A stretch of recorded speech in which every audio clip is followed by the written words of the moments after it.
Hey y'all, Mike B. Rolling here. Had a really good comment. Question was, what do you do if you break down under a load that needs to get to its destination?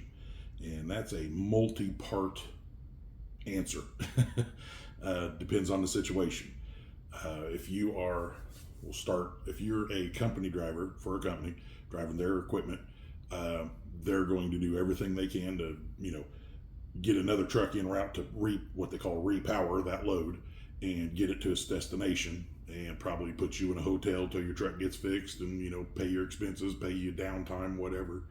um, if you're an owner operator and you break down on a load, uh, it depends on the size company you're with, really, and how strung out they are. Like company I'm with, there's trucks all over in my area. So me being an owner operator, if I break down under a load, being leased on with a company, if I break down under a load, even though I own my own trailer, the insurance is set up in a way that they are insured. They're named as additionally insured, so that their company trucks can pull my trailer, and it's still covered for that. Um, and the same with their trailers. If one of their trucks break down under a load, I can drop my trailer and hook up to their trailer. And as far as our lift axles go, we're all wired the same, so that the same switch will run the axles of multiple different trailers. Um, but if I break down, like say I pick up a load in Indianapolis and I'm headed to, well, let's say I pick up a load in Jeffersonville, which is Louisville, Kentucky, and I'm going up to Chicago. That's the state of Indiana. If I pick up that load in Jeffersonville and I take it halfway up and I break down halfway there, some companies will send somebody to get your load and they will pay you half the rate of that load, and then the driver that picks up the load gets the other half of the rate. Typically, the way I do it, and I volunteer this just because it's just kind of it's not a rule, but it's just the way we do things as drivers. We decided this amongst ourselves. If I pick up a load and I make it anything less than delivering that load, and I break down and can't deliver that load, and somebody else has to bobtail all the way up and repower the load, I forfeit the load. They get the whole thing, and I get to go fix my truck, and then they'll you know in my situation, I loaded in Detroit and I was headed down here to Western Indiana, and I made it as far as Napoleon, Ohio, and I threw my crankshaft. Literally going down the road, just everything's fine, and all of a sudden, whop! I mean, just got off a racket and swing! There went my crankshaft, or my drive shaft, just right out from under the truck, and it managed to beat the living snot out of the air tanks and everything down there on its way out. But it was a heck of a breakdown. Uh, but they had to. My trailer, I was loaded and I was headed back west. They had to have a driver way down by where I was delivering drop his trailer, company driver, and he came all the way up to Napoleon, hooked to my trailer, took it down, delivered the load, and then took my trailer to my house and dropped my trailer.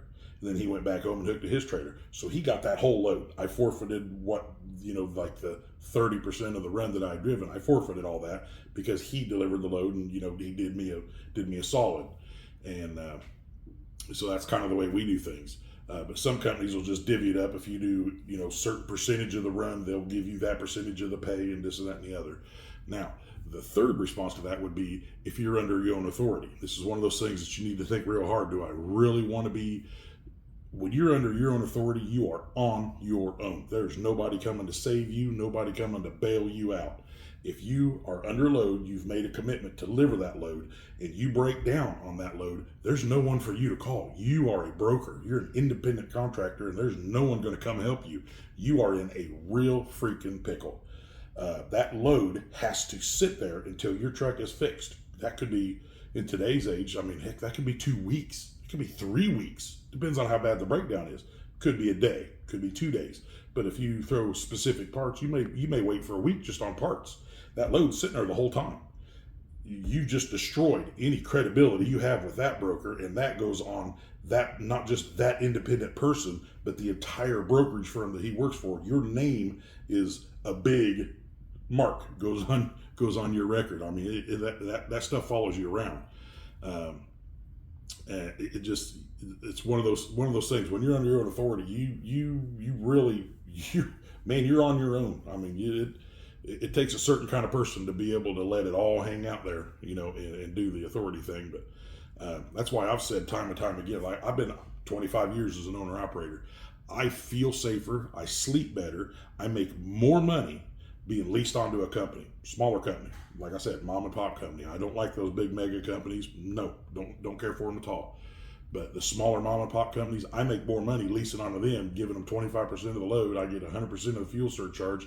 And if I get into a pickle, they will rent me one of their trucks. Many companies will do this too, just to keep you up and running and keep all the gears turning. If they got a truck sitting waiting on a driver, they'll say, hey, come, we'll rent you one of these trucks, come pick it up and go repower your own load. And there's many companies out there that will do that, but just the safety net of having a company to stand behind you when the stuff gets, another case in point, if you are on your own, you have a blown engine that you're not ready to pay for. You're talking 25 grand, 30 grand, depends on, if you break down on the road. I mean, any truck driver out there will tell you, if you go to your shop and have a repair done, it's going to cost you, just use numbers. Let's say it's going to be a clutch job, $2,500. Buy the clutch, have it installed, $2,500 out the door. Now, you take that same job and break down on the road and go to a shop that doesn't know you and they know that you're a long way from home. That $2,500 job might cost you $5,000, $6,000, $7,000 by the time they're done just sticking it to you. It's the way things work out here on the road. That's why I'd like to stay close to home. Because if I'm having a major breakdown that's going to be like a blown engine or anything, I don't care if I'm in Atlanta, Georgia. My truck's coming to Indiana to my shop. I'll call a hook and tow it all the way back to Indiana, because the $2,000 repair bill is nothing compared to how bad that shop's going to absolutely rape you on an overhaul. So, yeah. But no, as far as company driver, if you don't want to be an owner operator, but you want to drive a truck and make good money, be a company driver. I mean, there's benefits. There's many, many advantages to that.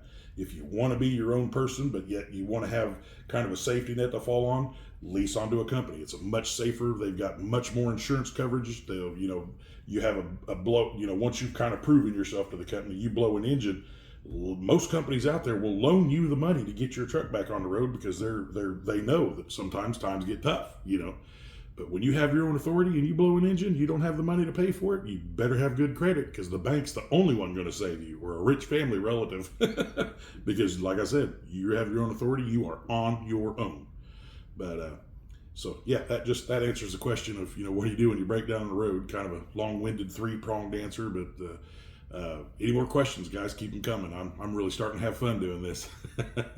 But anybody who stuck with me this long, man, like and subscribe, and like I said, keep them questions coming. We'll catch you all later.